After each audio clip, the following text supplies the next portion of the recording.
Hey everyone, Blue Goblin here. This is not a comic book review video. That's I'm gonna do that on my main channel, but I'm here with a message for all the fans of this guy right here, Darkwing Duck. I've had this little bugger since. It usually has a copyright on the bottom of the figure. Oh well. Say since probably the early 90s, but yeah, still got my old friend Darkwing Duck here. What I'm about to introduce to you is an audio recording of this Disney's read-along book cassette of Wave Robbery. Now, I don't have the book, so I'm not going to use pages from the book to, you know, illustrate the story, but you're getting the audio from the tape. Now keep in mind, the audio is not going to be perfect. I tried as best I could to get it as legit as I could with what I got to work with. So get ready for a treat, everybody. Enjoy. This is the story of Wave Robbery. You can read along with me in your book. You'll know it's time to turn the page when you hear the chimes ring like this. Let's begin now. It was early evening at the home of Drake Mallard. Gosalyn's clarinet squawked and screeched like a sick goose. Drake Mallard covered his ears. Please, Gosalyn, I can't hear the police radio. Gosalyn stopped her honking. Wow! What is it? It seems there's been a massive art theft at the Rockefeller Mansion in broad daylight. Duty calls. As Drake turned to go, Gosalyn clutched his sleeve. You never take me along with you on your big cases. And for good reason.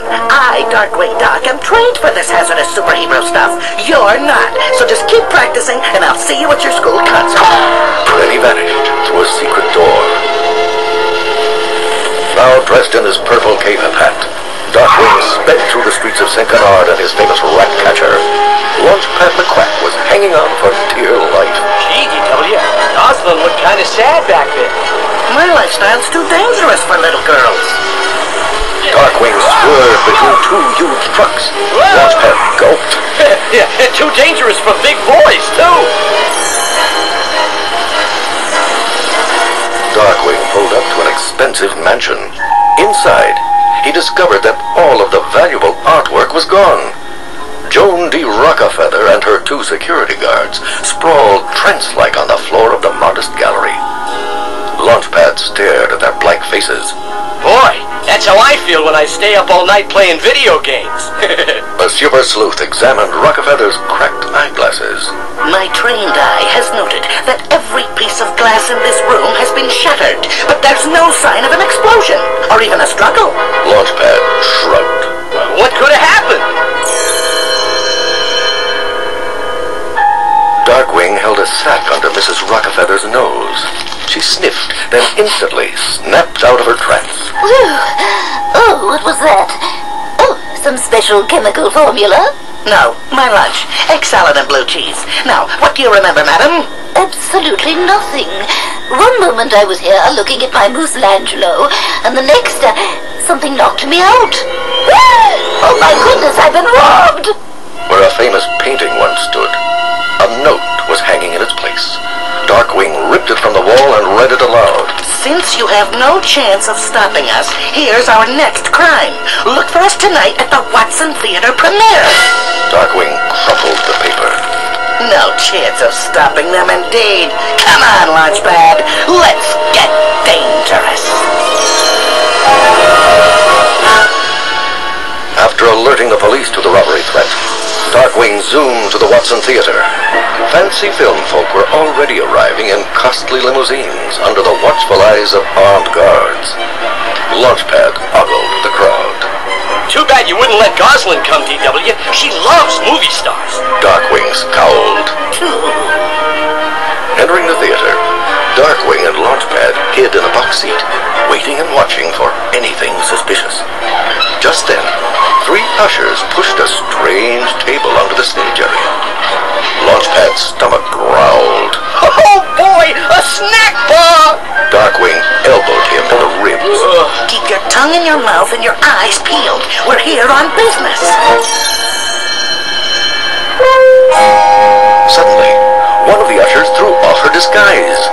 Attention moviegoers, I am Frequencia, and this is a sticker. As she and her goons donned strange earmuffs, Darkwing leaped to the ledge and grabbed a rope. Desist, evildoers! I am the terror that flaps in the night, the winged scourge that pecks at your nightmares. Darkwing jumped from the balcony, but as he soared over the astonished audience, Frequencia pressed a button on the fake floor table. A loud, mind-scrambling screech filled the theater. Everyone's hair stood on end, and their faces went blank. That included Darkwing, who slipped off his rope and ripped right through the movie screen.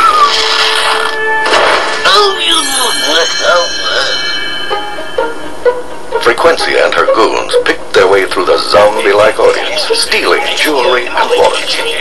Soon they were pushing their fiendish sound machine out the door, and no one moved to stop them. The villainess threw back her head and laughed. They can't even catch me when I warn them, the fools! After many hours, the unconscious audience slowly began to awaken. Launchpad found Darkwing and shook him hard. Wake up, DW! Snap out of it! The dazed crime fighter clutched his aching head. Yow! I've never been in such a completely mindless state. You get used to it. Say, look, another note. Back home, Darkwing pondered the dilemma. The crooks are going to attack the city gold reserve tonight, but I don't know how to stop them. Gosalyn piped up. Maybe I could help. Unless you can help me remember what they look like or what their weapon is, I don't see what you could do. Gosalyn frowned. At least I can play for you tonight. Darkwing shook his head. Sorry, Gazi, but this is my most baffling case, and I must devote every waking moment to it. Tears filled her eyes. But you promised.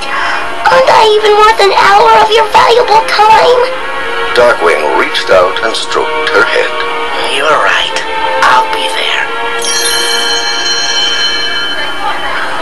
That evening, as parents and teachers filed into the school auditorium, Darkwing, dressed as Drake Mallard, found himself fidgeting in his seat.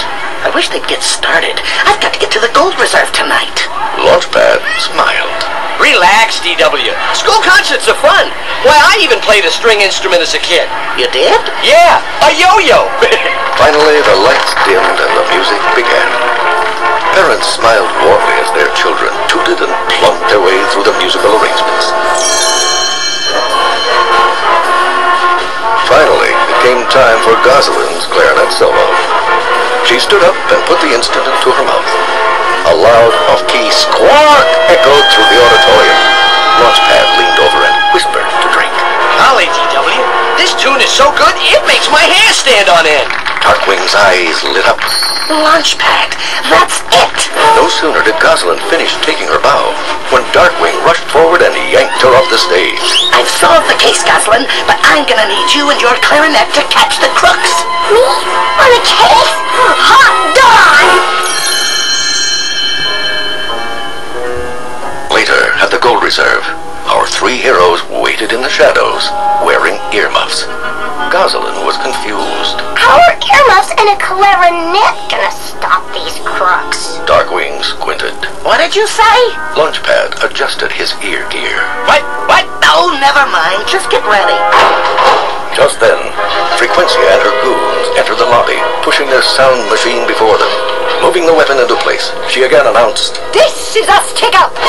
This time, Darkwing beat her to the punch. He held the microphone up to Gosalyn and shouted, Play your solo! Before Frequencia and her baddies could put on their sound-blocking earmuffs, Gosalyn played an ear-piercing squawk which Darkwing amplified through loudspeakers.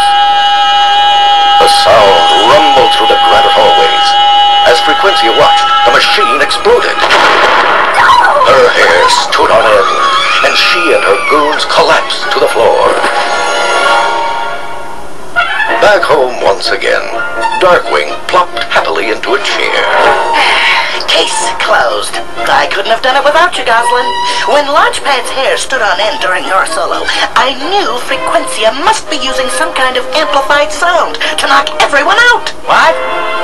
You can take those earmuffs off now, Launchpad. What you're really saying is that I play the clarinet terribly. Goslin tossed the instrument aside. Darkwing hugged her warmly. Now, maybe it's just not your instrument, kiddo. You're right. From now on, I'm gonna play the tuba. With that, she pulled out a large horn. As she blew a loud blort, Darkwing's hair stood on end, and he passed out. Tearing down mystery, champion of right, swoops out of the shadows, Darkwing on the night. Somewhere some villain schemes, judge numbers of 3, 2, 1. Darkwing Duck, when SW calls me Darkwing. Darkwing Duck, Let's get dangerous. Darkwing Duck, Darkwing, Darkwing, Duck!